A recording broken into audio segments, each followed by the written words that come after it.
Virtually all concrete placements require some type of formwork to hold the concrete in place while it hardens. It is common practice for some concrete contractors to build forms needed for a specific project. This is known as job-built forming systems.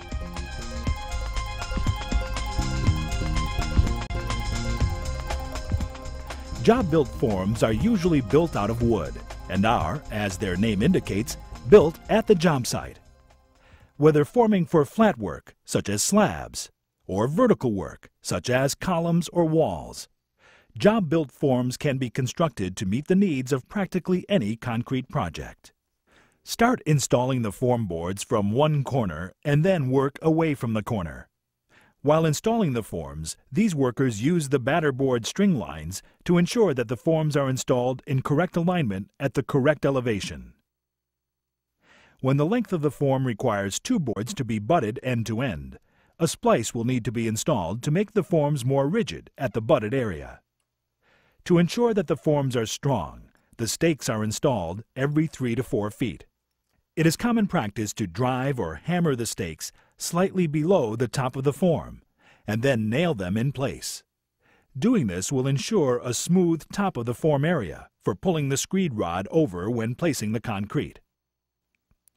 Once the forms are set, you need to fine-tune the subgrade by filling in any holes and removing any high spots. An easy method for fine-tuning subgrade is to stretch a string across the top of the form in various areas and measuring from the string down to the subgrade. The string will indicate any high or low spots that will need to be corrected. Another method to ensure the correct elevation of grade is the use of a laser level. This unit is used with a grade rod which contains a laser sensor attachment capable of accurately measuring the correct elevation. After the grade has been fine-tuned, you will compact it again with a vibratory plate. If the project blueprints call for a moisture barrier, this would be the time to install it. An example of a moisture barrier is placing a layer of polyethylene sheeting over the grade material within the form. On large slabs, screed guides may have to be placed within the slab. A common material used for this would include expansion joint materials. In some cases, the screed guide will double as an expansion joint. This is also the time to install your expansion joint material if it is called for on the print. The forms and expansion joints must be built at the correct elevation and to the correct dimensions. Otherwise, it could lead to a very costly mistake. If placed in the proper position, it gives the finished concrete a more uniform appearance. An expansion joint material allows the concrete to expand and contract in hot and/or cold environments, which reduces the chance of the concrete cracking or breaking in certain areas. Virtually all concrete placements will require some type of reinforcing material to be added in the mix or pre-placed within the form to add strength to the concrete and reduce the chance of the concrete cracking. These workers are installing the reinforcing steel for this slab. They are using half-inch rebar. Other jobs may require different diameters of rebar, or maybe 6 by 6 by 10 gauge wire mesh. It is always a good practice to oil the inside of the form to ensure easy release and cleanup when stripping forms after concrete placement.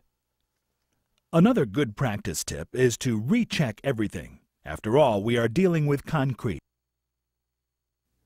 When working on walls or columns, the job-built forms are usually constructed of plywood and 2x4s.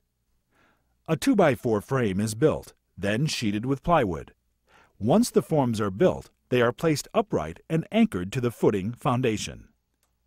When forming a wall, after the first sides of the wall panels are placed and anchored down, snap ties are installed through the pre-drilled holes in the wall form panels. The snap ties hold the forms at the correct width. The snap ties are then sandwiched between two fabricated 2x4s called wailers that run horizontally across the side of the wall forms. And then they are pinned or locked in place, securing the wailers, and are ready to receive the other side of the wall forms. Once the other side is up and the ends or bulkheads are installed, the forms are ready to be braced with 2x4 kickers for stabilization. At this time, the forms should be rechecked for level, plumb, and stability, ensuring that they are ready for concrete placement. When the concrete is being placed and consolidated, it is important to inspect the form for leaks and structural integrity. After the concrete has been placed and the correct setup time has passed, the form stripping and cleaning process begins. When stripping forms, you have to take care not to damage them or the freshly placed concrete. Damaged forms and concrete take time and money to repair. Once the forms are stripped, they are cleaned before stacking and storing.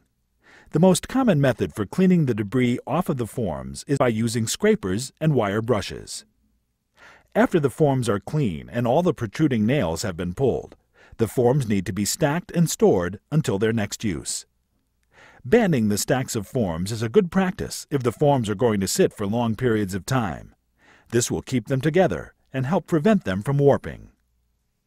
The forms should be stored under a roof or covered with something that will protect them from the open environment. Always remember that building, stripping, cleaning, and moving of forms is usually very heavy and relatively dangerous work that requires employees to work smart. Keep a straight back when lifting. Look out for not only your safety, but also of your fellow workers. And always wear the required PPE needed for the job.